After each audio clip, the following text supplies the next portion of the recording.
l'heure du vrai panafricanisme. Je crois que les choses sont désormais claires pour tout le monde. L'hypocrisie générale dans les relations internationales est terminée et les puissances sont totalement désinhibées.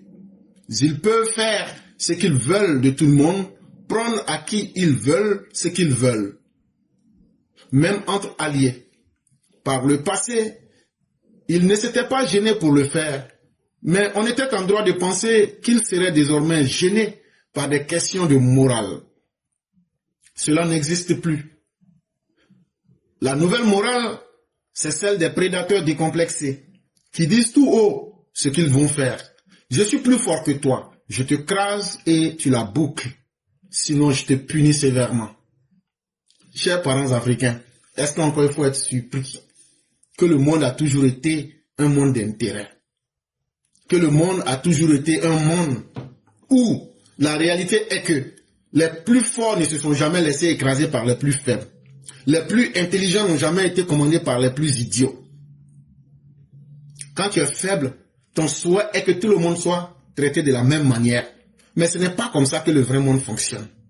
Et s'il y a certains qui ne le savaient pas, qui jouaient les étonnés dans les relations internationales, en tout cas les derniers événements, depuis l'Ukraine, la Russie pour arriver au Venezuela, doivent avoir ouvert vos yeux.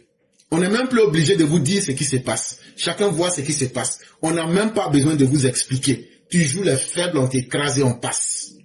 Ce que vous pensiez que non, les gens doivent cacher là. C'est ça qui est là devant tout le monde aujourd'hui. Comme on le dit, bébé. Est-ce que vous ne voyez pas la réalité? La Russie, comme je vous le disais la dernière fois, n'a pas de drones. Ben, elle demande à l'Iran, avec qui elle a des partenariats stratégiques, donne-nous des drones et nous te donnons le système de balayage du système Starlink. C'est comme ça que le monde fonctionne. Est-ce que vous ne voyez pas ça? Non, on fait semblant parce que comme nous on est faibles, nous on pense que Dieu va frapper le cœur de quelqu'un, cette personne aura pitié de nous. Bon, cette personne n'existe pas. Et cette personne n'a jamais existé. Et cette personne ne va jamais exister, chers Africains. Mais nous, on bavarde beaucoup, on crie beaucoup, on pleure beaucoup. Est-ce que les gens n'auront pas pitié de nous? Non. Un prédateur n'a jamais eu pitié de sa proie. Mais Dieu, non, Dieu n'a pas le temps, quand même. Il t'a donné une intelligence? Oui. Est-ce que tu utilises ton intelligence? Bon. Tu sais, la pauvreté, la pauvreté, c'est très bien. Tu as toujours des justificatifs, toi l'Africain. Tantôt les gens ne m'aiment pas, tantôt je suis pauvre parce que je n'ai pas été à l'école. Tantôt je n'utilise pas mon cerveau parce que je n'ai pas d'argent. Tantôt les autres, ils viennent chez nous piller. Mais la réalité, ils viennent parce que tu es faible. Parce que tu es lâche, parce que tu as toujours pensé qu'en étant lâche, ils auront pitié de toi. Mais moi, je te le dis, sans complexe, personne n'aura pitié de toi. Si tu joues les faibles, les autres vont t'écraser et tu seras obligé de la boucler. Et tu seras puni et tu seras exploité. Et c'est un choix que tu as fait. Maintenant, je vais te poser quelques questions. Quelle est notre place à nous, Africains, qui n'avons aucune force, qui n'avons aucune puissance? Toi qui m'écoutes là, quand tu m'entends là, toi-même, il faut te regarder toi-même. Est-ce que tu n'as pas honte de toi-même? Toi, en tant qu'Africain, en tant qu'un homme qui a été créé par Dieu, tu as accepté de devenir faible. Tu parles beaucoup, tu ne travailles pas. Et tu penses que ce sont les autres qui vont travailler et venir avoir pitié de toi pour te traiter au même niveau que eux. Est-ce que toi, quand tu te regardes, tu es fier de toi-même comme ça? Est-ce que quand tu te regardes, c'est que toi, tu as dans ta tête là, et puis tu veux que ça se réalise là? Est-ce que c'est comme ça que le monde fonctionne? Quand tu te regardes là, ta manière de penser là, est-ce que c'est une obligation morale pour les autres de faire ça? Non, ils n'ont aucune obligation de dire, comme toi, tu as pensé comme ça, donc eux vont être gentils avec toi. Hey, ce que moi je vais te dire là, ça ne va pas te plaire. Mais il est bon pour nous. Ça veut dire pour moi et puis pour toi là. On a le même destin, là. Ce qui est bon pour toi et pour moi, là. Africains, de savoir qu'à part quelques brillants cerveaux dans le domaine des sciences et de la technologie, de bons sportifs et artistes, tous les autres peuvent parfaitement être amenés à disparaître d'une façon ou d'une autre sans que cela ne suscite beaucoup d'émotions. Hey, vous qui êtes sur TikTok là, vous êtes là 6 000, 7 000 actuellement. Et quand vous allez suivre là, ça va peut-être atteindre les 25 000 par jour. Parmi nous tous là. Ça veut dire à commencer par moi et puis toute l'Afrique là. On peut aujourd'hui nous supprimer. Ça ne va pas aller quelque part. On sert à quoi dans l'humanité? Toi qui crie là. Toi qui demandes ta force souveraineté là. Toi-même là, ta vie même sert à quoi? Ta vie apporte quoi à l'humanité? Ta vie apporte quoi à ta vie? Toi-même tu vis ta propre vie là. Tu n'es même pas responsable de ta propre vie. Tu t'attends à la pitié des autres pour que les autres n'ont qu'à venir décider ce qui est bien pour toi. Ça veut dire que toi-même ta propre vie là, tu ne sais même pas comment l'utiliser. Ça veut dire que ta vie même n'est pas utile à ta vie. Tu n'es même pas utile à ta propre vie. Comment tu peux être utile à l'humanité? Donc, à part peut-être les quelques-uns comme les Cheikh Modibo Diarra, l'Alassane Ouattara, et puis ceux qu'on veut prendre pour faire de la distraction, ceux qui savent chanter, et puis ceux qui savent faire peut-être du sport. Là. Tout le reste là, on peut vous éliminer. Tout le reste là, on peut vous dire. Et même ça va aider l'humanité. Si tout le reste là, vous l'en vous dire là-haut, ça change quoi dans l'humanité? Au contraire, même vous diminuez la nourriture sur Terre. Vous diminuez le gaz, l'oxygène sur Terre. Vous êtes une perte de temps pour l'humanité. Je suis sûr que le message que je dis va te gêner. Je suis sûr que tu seras choqué. Tu peux m'aimer comme me détester. Mais moi, je serai celui qui va te dire cette vérité. Je serai celui qui va fouetter ton orgueil. Je serai celui qui va te montrer ta face lugubre. La honte que tu veux cacher à travers une pitié, une certaine morale. Alors que c'est ta faiblesse qui t'amène ta lâcheté. Si toi-même tu avais la force, est-ce que tu allais accepter de te mettre à la place du plus faible? Réponds à cette question. Ce qui intéresse le reste du monde, c'est ce que nous avons sur, dans et sous nos terres. Hey, vous, Africains, écoutez bien ce que je vais vous dire. Vous là, vous n'êtes rien dans l'humanité. Vous êtes même une honte pour l'humanité. Et quand vous voyez les autres font semblant de vous aimer là, vous vous êtes pendant longtemps blagué. Mais on va vous dire la vérité. Ce n'est pas vous comme ça là que les gens aiment. C'est ce qui est dans vos terres. C'est ce qui est sur vos terres. Et c'est ce qui est sous vos terres qu'on aime. Ce qui est en bas de la terre, c'est ça qui fait en fait semblant de venir perdre le temps. Vous pensez qu'on vous aime. C'est ce qui est en bas de la terre là. C'est ce qui est sur la terre là qu'on aime. Et puis c'est ce qui est dans la terre là qu'on aime. Et donc ce n'est pas vous. Quand on nourrit un poulet là, ce n'est pas l'amour du poulet. C'est l'amour de la sauce qu'on va faire avec le poulet là. Donc il ne faudrait pas que le poulet soit heureux. Quand on élève un mouton là, c'est pour la tabaski. Ce n'est pas pour l'amour du mouton lui-même. Et aujourd'hui là, nous autres Africains là, nous sommes à la place du poulet et du mouton. Maintenant, tout ce que nous attendons là, c'est le jour du sacrifice. C'est le jour de la tabaski. Mais le jour de la tabaski là, nous serons balayés. L'on l'a déjà fait. Ne l'oubliez pas. Et ne l'oubliez jamais. En Amérique, en Australie, en Nouvelle-Zélande, en Afrique. Où en plus, on a réduit des millions de personnes en esclavage. Le monde là n'est pas un terrain de jeu. Il y a combien de civilisations qui ont été détruites? Allez en Afrique taper les héros, on les a fait disparaître. Si c'était qu'il n'y avait jamais eu un effacement, on peut dire que non, les gens vont passer. Il y a des civilisations entières qu'on a effacées. Est-ce que les Indiens en Amérique, est-ce que vous les voyez encore? On les a effacés. Allez en Australie, les aborigènes, on les a effacés. Est-ce qu'on peut refaire ça? Mais ça sera encore plus intéressant. Ça sera même très facile. Puisque vous avez décidé d'être un peuple lâche. On va le faire à travers la santé. On va le faire en vous donnant de la nourriture gratuitement. On va le faire parce que vous n'avez jamais pensé à vous-même et vous vous êtes oublié. Vous avez pensé que nous on allait travailler, nous on allait réfléchir et nous on allait se tuer pour venir vous avoir pitié de vous. Et vous traitez au même pied d'égalité que nous. Non, vous vous êtes mal trompé et vous vous êtes réveillé sur le mauvais pied. On ne vous nourrit que le temps qu'on ait besoin de ce qu'on a besoin. Mais lorsqu'on n'aura plus besoin de vous, ce qu'on a fait par le passé, on le refera. Et la méthode la plus douce, on peut encore vous remettre dans l'esclavage et puis ça ne va pas aller quelque part. On l'a fait, on a pris des millions d'entre vous, on les a mis dans l'esclavage. Souvenez-vous d'Aqua, qui a été un jour prise et envoyée à Saint-Domingue, qu'on appelle aujourd'hui Haïti. Quand tu vas à Cape Coast au Ghana, là, il y a une inscription, il faut regarder dessus. Il y a le nom d'une dame là. Ça veut dire beaucoup de choses. Un jour, elle revenait d'une séance de prière. Elle revenait d'une séance d'adoration et elle était capturée par les négriers. Et elle se rend compte qu'elle n'était pas la seule. Dans le noir, elle a prié et elle a maudit.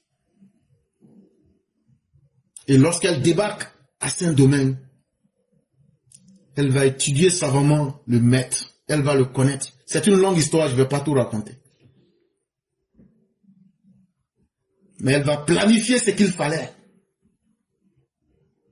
Et arriver à son but jusqu'à ce qu'elle meure à l'âge de 81 ans. Mais toi, ça ne t'a pas servi de leçon.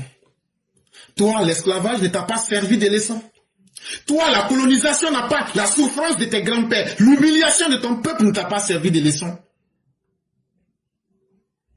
Toi, la souffrance, les humiliations, les changements de régime, la honte, tu en as fait une habitude, mais tu n'as pas cherché à te réinventer. Tu n'as pas cherché à te relever.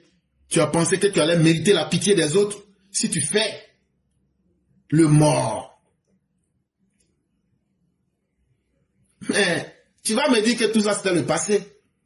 Mais je peux aussi te donner le présent. Le présent que je peux t'évoquer là, va en Palestine. Regarde comment sous nos yeux, les Arabes sont massacrés pour une question de terre. Est-ce que ça ne te donne pas des leçons? Alors qu'ils ont tous la peau blanche. Un Arabe est plus proche. Voyez-vous ce que je veux dire? Et toi le nègre. Et toi le charbonné. Même si on dit que ton cerveau ne travaille pas, tes yeux doivent travailler. Si le blanc n'a pas eu pitié du blanc, le blanc sera-t-il obligé moralement d'avoir pitié du noir? Mais continue ton rêve, continue ton bavardage, continue à rêver. Est-ce que devant toi, on n'a pas armé un petit pays pour massacrer le peuple congolais devant toi? Est-ce que le Congo, la RDC, tu penses que le M23 peut attaquer un si grand pays? Mais comme vous ne donnez pas de la valeur à vos vies, depuis plus de 20 ans, combien de Congolais ont été massacrés? Et devant toi, dans l'Afrique de l'Ouest, la Russie est en train de remettre le même plan en marche en utilisant les États voyous, les États les plus pauvres pour créer le désordre, pour pouvoir tuer l'Afrique de l'Ouest. Mais tu es assis et tu penses que toi tu es devenu un révolutionnaire alors que tu es en train d'être utilisé dans un plan qui est plus grand que toi. Celui qui t'utilise depuis Saint-Pétersbourg ne t'aime pas. S'il n'a pas aimé Prigojine, ce n'est pas toi qu'il va aimer. Prigojine était un blanc. Prigojine était plus proche de lui que toi. Mais quand Prigojine a essayé de demander un peu plus, il a été éliminé dans un avion. Et basta. Toi, tu n'as pas réfléchi, tout ça, ça ne t'a pas donné des leçons. Tu cherches quelqu'un pour te mentir, tu cherches quelqu'un pour te tromper, mais moi, je ne te tiendrai jamais ce langage. Ne nous y trompons pas. Le jour où notre présence sur la terre ne sera plus utile, les dites grandes puissances ne se gêneront pas pour nous éliminer sans état d'âme. Le cochon qu'on a élevé là, quand la fête de Pâques ou même 1er janvier arrive là, est-ce que ça nous fait mal d'éliminer le cochon? Ce qui nous intéresse, c'est la fête. Et non l'état d'âme du cochon ou même de ce qu'il pense. Est-ce que toi, tu sais qu'aujourd'hui, tu es exactement comme le cochon qui doit être sacrifié à la fête de Pâques? Toi, l'Africain, ce que je dis là, ça va te choquer, ça va te faire mal. Mais il faudrait que quelqu'un puisse te le dire. Et ils se serviront de nous-mêmes pour faire le travail. Et là, ils ne prendront pas quelqu'un pour le faire. C'est des gens comme les Assimi Goïta, c'est des gens comme les Ibrahim Kaka, c'est des gens comme les Tiani qu'ils prendront. Est-ce qu'ils n'ont pas commencé en massacrant leur propre peuple devant vous? Ça fait combien d'années ils sont en train de massacrer? Vous pensez que les djihadistes là, ce sont les 3-4 personnes que vous voyez? Non, ce n'est pas la vérité, chers frères. Les djihadistes, c'est ceux qu'ils ont mis au pouvoir. Les vrais djihadistes, c'est ceux qui mettent les populations en danger en disant c'est nous qui sommes là pour vous, alors qu'ils négocient avec la Russie, ils négocient avec les djihadistes pour vous détruire. Parce qu'ils trouvent que votre présence va les amener à des obligations morales. Tu ne peux pas aller exploiter la terre de quelqu'un sans lui donner quelque chose. Or, nous pouvons détruire ce peuple-là. Avec 5-6 personnes qu'on présente, on arme et on leur donne les moyens de faire le travail. Et c'est ce que la Russie est en train de faire aujourd'hui. Donc, ils n'auront même pas besoin de se salir la main. Comme dirait dans les 48 lois du pouvoir, ils en tireront les marrons.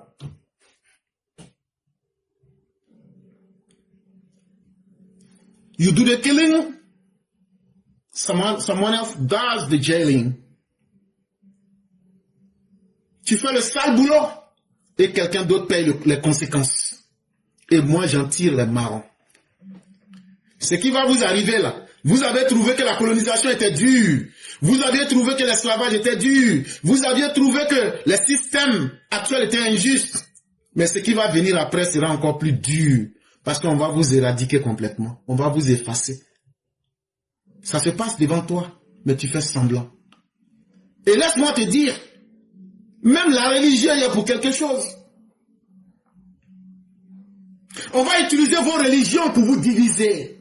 Et lorsqu'on vous aura divisé, on va vous permettre de vous massacrer entre vous, comme ce qui est arrivé au Rwanda, qui soutient et qui massacre l'Est du Congo en ce moment. Est-ce que ce sont les Blancs qui font ça? Oui et non. Oui, parce que c'est eux qui ont les armes, c'est eux qui donnent les idées, c'est eux qui encouragent, mais est-ce que c'est eux qui se salissent les mains? Non. C'est pourquoi j'ai dit, on te fera faire le sale boulot et ton frère de l'Est du Congo paiera les conséquences et nous allons retirer le coltan.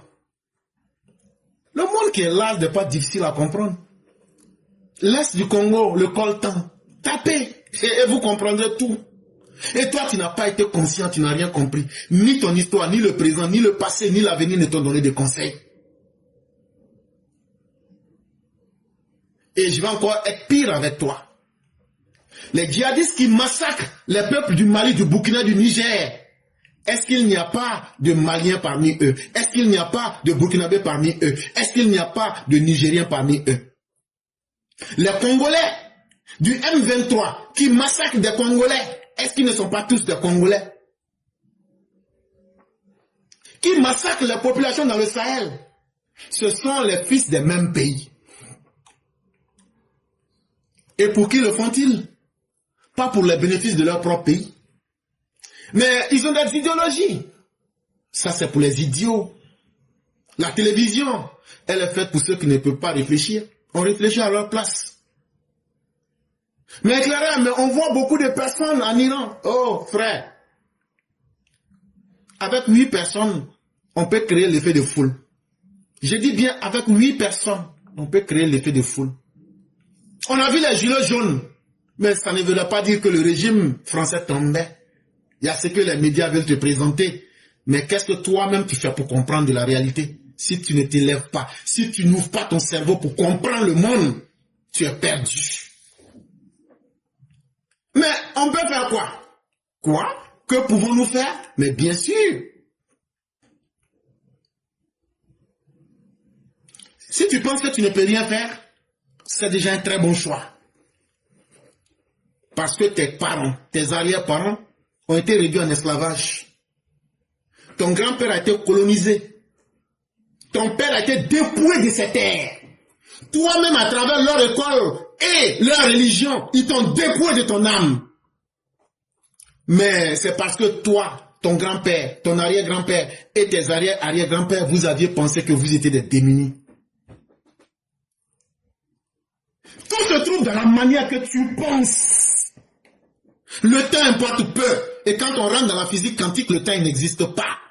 Et quand on prend le Coran, Dieu nous dit aussi que le temps n'existe pas. Et éclaireur, tu es en train de diffamer, blasphème.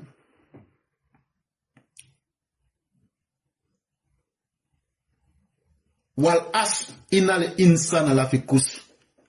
Innal ladzina amanu wa tawassaw bil haqq wa tawassaw bis sabr. Moi, Dieu, je suis en dehors de la réalité physique. Tout ce que j'impose là, le temps importe peu. Et chaque être humain sera soumis à cette réalité. Si toi-même là, tu aimes le mal, tu vas demeurer dans le mal. Si tu ne changes pas, quelqu'un qui ne change pas sa manière de penser, ton grand-père n'a pas changé sa manière de penser, ton arrière-grand-père n'a pas changé sa manière de penser, toi tu n'as pas changé ta manière de penser, ton enfant n'a pas changé sa manière de penser, est-ce que le temps existe pour vous? Est-ce que le temps existe pour vous? Puisque vous n'avez pas changé votre condition dans le temps, donc le temps n'existe pas pour vous. Le temps n'existe que pour ceux qui savent l'utiliser et ceux qui l'utilisent à leur avantage. Mes propos peuvent être durs, tu peux te sentir gêné, mais ce qui arrive, je suis en train de te dire que bientôt on va t'effacer. Tu ne seras plus qu'un objet dans les musées. Pour que l'humanité se souvienne qu'il y avait des créatures qui étaient là.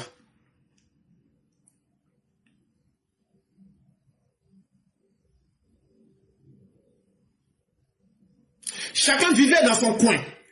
Et nous n'étions pas informés de ce que se passait il y a quelques dizaines d'années, à quelques dizaines de kilomètres de nous.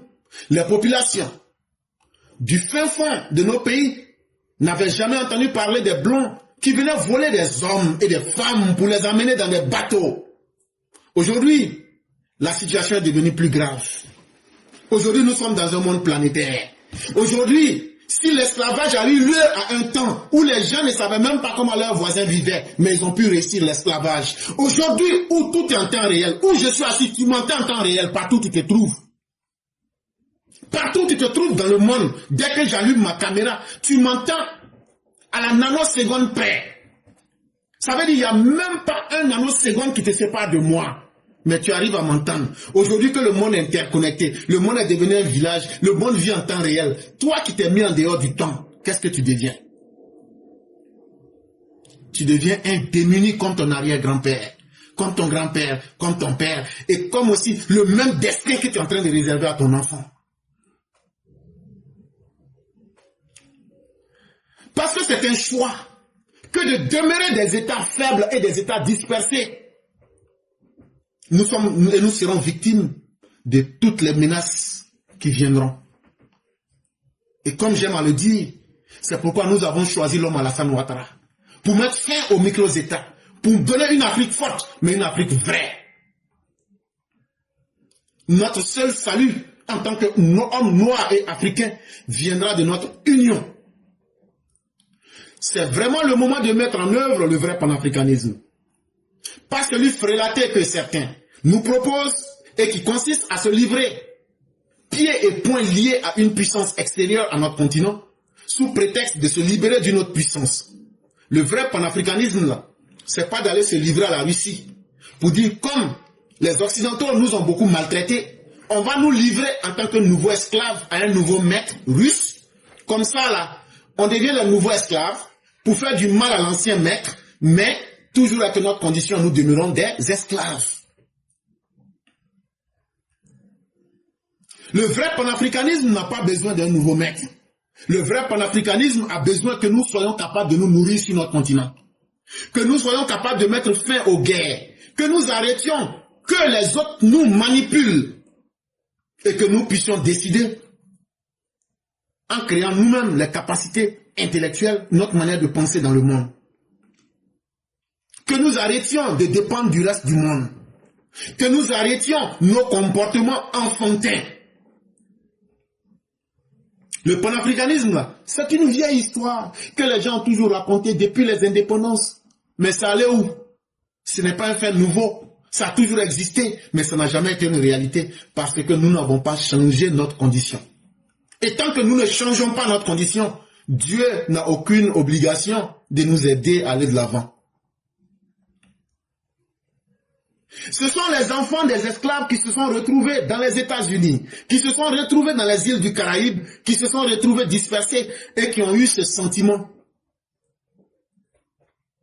Mais c'est avec ce sentiment-là qu'ils ont aussi divisé les premiers présidents de nos pays après les indépendances. Allez relire l'histoire de Kwame Nkrumah, allez relire l'histoire de Sékou Touré. C'est ces histoires de panafricanisme mal enseignées qui ont divisé les premiers leaders après les indépendances. Il y avait pour schématiser ceux qui voulaient une union immédiate des pays africains et ceux qui préconisaient d'aller pas à pas. Plus de 60 ans après, vu le monde qui est en train de venir, je crains qu'il ne soit plus temps de tergiverser. Il ne s'agit plus certainement de créer un seul État africain du jour au lendemain, mais tout au moins de commencer à regarder dans la même direction, à réfléchir à la manière dont nous pourrions nous unir pour de bon et cette fois-ci. Est-ce qu'on pourra mettre tous les pays ensemble? Si je vous dis ça, je suis en train de vous mentir. Est-ce que les gens vont accepter? Je ne sais pas. Mais ce que je sais par contre, on peut unir nos pensées. On peut changer nos manières de penser. On peut regarder et dire qui réfléchit mieux et qu'est-ce qui est bon pour nous. On n'a pas besoin des pays, on n'a pas besoin des frontières. On est capable de faire cela. Si on n'est pas capable de mettre les 54 pays de l'Afrique ensemble, on peut décider au moins sur une idée et l'appliquer en Afrique. On peut décider de nous unir.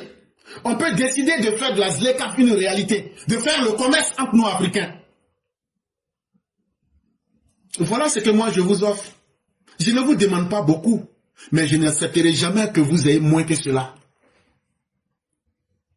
Chaque année, chaque pays développé ou émergent organise son sommet en Afrique et avec l'Afrique pour voir comment il pourrait profiter des immenses richesses de notre continent.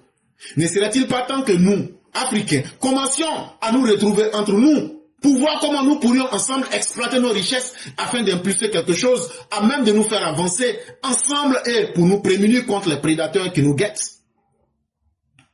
Toi, Africain qui m'écoutes, si tu attends cette voix, chaque année on entend le sommet Chine-Afrique, sommet Europe-Afrique, sommet Afrique-Amérique, sommet Afrique-Turquie. Mais quand est-ce que vous allez nous proposer un sommet Afrique-Afrique? Pour dire que les Africains se sont assis aujourd'hui. Et aujourd'hui nous avons décidé que entre nous, voilà, nous avons fait un sommet pour que les fils et les filles de l'Afrique puissent profiter de nos richesses. Si vous vous attendez à ce que ce soit les prédateurs qui organisent cette réunion, vous n'aurez jamais cette réunion. Mais ceux qui vous invitent, ils vous invitent à venir décider comment ils vont dépecer les richesses de votre continent et vous donner des miettes. Mais vous-même, vous n'avez pas encore eu le courage de vous asseoir pour faire une réunion Afrique pour décider. Il n'y a pas de problème. Ceux qui connaissent la valeur de la richesse et de ce que leurs peuples ont besoin, ils vont vous faire disparaître pour arriver à leurs objectifs. Et là, on ne parle pas de la pitié. Et je le dis et je persiste. La morale est secondaire à la survie. Penser ce qui est bien, ce qui est mauvais, c'est ça qu'on appelle la morale. Mais lorsque ta survie est engagée, là, comment je fais pour rester en vie, là? C'est que Spinoza appelait le conatus, là. La survie dépasse la morale. C'est quand tu es vivant que tu peux penser à la morale. Pour mémoire, en 1980, l'Organisation de l'Unité africaine avait élaboré un plan baptisé Plan d'action de Lagos, qui visait à accroître l'autosuffisance de l'Afrique, minimiser les liens de l'Afrique avec les pays occidentaux en maximisant les ressources propres de l'Afrique. Mais c'est parti où? Tapez sur Google le plan d'action Lagos. C'est en 1980. L'UA, avant on appelait ça l'Organisation de l'Unité africaine. Ils ont fait tout ça, mais ça allait où? Parce qu'on n'est pas sincère. Nos cœurs sont noirs entre nous-mêmes. Et c'est ça le premier danger et le premier démon de l'Afrique. Quand on voit quelqu'un qui est en train de réussir, on le transforme en ennemi. Comme Alassane devient aujourd'hui l'ennemi aujourd'hui en Afrique de l'Ouest. Mais pourtant, cela ne l'empêche pas d'avancer. Et cela ne l'empêchera pas. Et c'est là que l'histoire vous donne tous les choix. Ceux qui ne veulent pas réussir détruisent leur propre pays avec leurs propres habitants. Mais ceux aussi qui ont décidé de réussir et d'avancer, ils deviennent l'ennemi de l'Africain. Mais ceux-là, ils avancent pourtant. Donc, tout est une question de choix. Et pour faire un choix, il faut changer ta manière de penser. Pourquoi ne réfléchissons-nous pas à un nouveau code, à l'élaboration d'un nouveau plan d'action? Et au fait, que devient le NEPAD, le nouveau partenariat pour le développement de l'Afrique, qui était censé doter notre continent des infrastructures qui lui manquent pour son développement? Bon, on n'a qu'à laisser tout ça, c'était loin. Mais le NEPAD, la N-E-P-A-D, ça est où? Qu'est-ce que c'est devenu? Un peuple qui manque de volonté, un peuple qui n'utilise pas son cerveau, un peuple qui n'est pas uni, un peuple qui n'a même pas de volonté de faire ce qu'il dit. Est-ce que ce peuple-là pense qu'il peut survivre? Voilà ta condition et voilà ce que je te dis aujourd'hui. À toi de décider de ce que tu veux. On passe directement à l'édito de Mère Blanc. Bonjour éclaireur pour vérité, bonjour à tous mes condisciples de la digne classe éclaireur pour vérité. Le voilà assis, hagard, l'air complètement absent, le regard terne, les yeux creux, se demandant s'il est vraiment à sa place. Si l'un a su se défaire de son titre de putschiste en se faisant élire de façon démocratique, lui et ses deux compères demeurent dans l'illégalité. Le voilà, son boubou blanc qu'il voulait éclatant semble s'être assombri au contact de sa peau. Même pas eu l'honneur d'être appelé président. La honte. Que ressent-on quand on bâillonne son peuple et qu'on a le culot d'accepter de monter sa veuve de putschiste à une investiture démocratique? Lui, il t'a chuchoté quelque chose au creux de l'oreille, que j'imagine être tiens, sors-toi de cette situation illicite. Fais comme moi. Organise des élections démocratiques, qu'Allah facilite. Sauras-tu rompre avec ta piteuse situation ou alors prendre davantage racine, sachant que cela va mal finir pour toi et que chaque jour qui passe te rapproche d'un avenir incertain? Ta mine nous apprend que de t'être accaparé du pouvoir de cette façon a un prix que tu payes aujourd'hui. Sous ta mandature, le pays déclare toutes sortes de pénuries. Binadiara, le jeune Binadiara, tu l'as dans tes pattes. Il semble avoir plus de poids que toi aujourd'hui dans le Mali, dans le Grand Mali, dans le Maliba. De Mamadou Doumbia, prends-en de la graine, petit. Organise des élections démocratiques. On veut vérifier quelque chose. Merci et à bientôt. Merci infiniment à Mère Blanc qui nous rappelle à notre triste condition et qui nous dit, voilà un Assimi Goïta qui dit, je n'organise pas d'élection. Et pour cela même, je vais inventer un état imaginaire de l'AES et attirer toute la racaille et montrer que ce modèle-là, c'est comme ça que nous allons diriger le Mali, le Burkina et bien d'autres pays. Mais cette même personne oublie ce Assimi qui est né avant la honte. Il vient s'asseoir à la cérémonie d'investiture d'un putschiste qui a su comment blanchir son coup d'État. Et ce qui est pire, quand il sortait, les gens se moquaient de lui. Les dirigeants guinéens riaient de lui. Je ne sais pas ce qui s'est passé entre le président sénégalais. Les gens ne le regardaient même pas. Mais c'est un choix. Et ce choix qui a été fait, c'est le peuple du Mali qui en paye les conséquences, le peuple du Burkina et le peuple du Niger. Voilà la réalité, chers parents. Tu es content d'assister aux investitures, mais tu ne veux pas que les autres assistent à ton investiture. Qu'est-ce qui ne marche pas avec toi? Qu'est-ce qui fait défaut chez toi? N'as-tu pas honte? N'as-tu pas pitié de ton propre peuple que tu es en train de sacrifier? Jusqu'à quand tu penses que profiter de la misère et du désordre te sera utile? Parce que tôt ou tard, ça va prendre fin. Chers Africains, réveillez-vous. Le monde n'est pas une scène de jeu. Le monde n'est pas une scène où on va profiter du sang de nos propres frères éternellement. Moi que vous voyez là, quand le régime d'Assimi a pris le pouvoir là, ils m'ont appelé, m'ont proposé à travers quelqu'un de faire un plan de surfacturation de l'argent. J'ai dit, je ne rentre pas dedans. Dieu est témoin. Si je mens, Dieu saura me juger en fonction. Tout le monde aime l'argent, mais il y a des gens qui n'aiment pas maudire leur propre âme. Il y a des gens qui ont décidé que eux, la dignité, ils ne vont jamais négliger. Même les gens d'Alassane Ouattara, ce n'est pas à cause de l'argent, moi je suis quelqu'un. Je n'ai pas dit, je ne suis pas riche. Je ne suis pas riche, mais je préfère ma condition. Mais je ne vais pas aller prendre la souffrance des autres et vivre là-dessus. Jamais. Parce que quel que soit ce que tu auras fait, tu vas quitter cette terre-là un jour et tu partiras nu. Mais à quoi aurait servi d'avoir hypothéqué ta propre conscience et ton âme? Ça aussi, il faut penser à cela.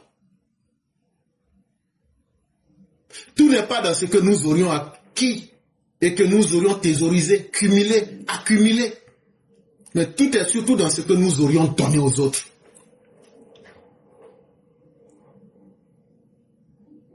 Et c'est pourquoi je ne vais jamais monétiser cette page. Tant bien même que Facebook me crée des problèmes, mais je ne monétiserai jamais cette page. Parce que la vie est une question de choix. Et je suis sûr d'une chose. On ne perd jamais dans le choix que l'on fait. Le choix de la dignité. Même si je ne gagne rien, je serai au moins, ma conscience sera en paix. Et je préfère cette liberté. Et je préfère cette dignité. Et le jour que je vais rencontrer mon Seigneur, je lui dirai, j'ai donné quelque chose. Et donc pense à moi aujourd'hui. Chers Africains, la vraie vie, c'est ce qu'on donne aux autres. Et non ce que nous tirons des autres. Ayons pitié des peuples du Mali. Ayons pitié des peuples du Burkina. Ayons pitié des peuples du Niger. Permettons que ces peuples-là puissent vivre dignement. Permettons que ces peuples soient en sécurité. Permettez que les pères de famille ne soient plus humiliés. Permettez que nous ne fassions pas pleurer des enfants sur notre terre et sur notre continent. Et cela commence par les choses les plus simples. Faisons-nous respecter par le reste du monde. Et ça commence déjà à poser les bases les plus simples. Comme par exemple organiser des élections. Comme par exemple nous unir. Comme par exemple nous écouter mutuellement. Et comme par exemple être sincères les uns envers les autres. Ce qui fait que l'Africain n'évolue jamais. Que ce soit à l'intérieur de nos familles. Que ce soit dans nos villages. Que ce soit dans nos villes. Que ce soit dans nos pays. Que ce soit sur notre continent. C'est parce qu'on n'est pas sincère. L'Africain ne rentre jamais dans quelque chose pour dire, quelles que soient les conséquences, je reste sincère jusqu'au bout. C'est cette malédiction-là qui nous suit. Nous disons tout ça pour que ceux qui peuvent prendre conscience aient confiance en la vie, pour que nous puissions construire quelque chose ensemble. Merci à Mère Blanc, merci à tous les PV, merci à tous ceux qui nous ont suivis.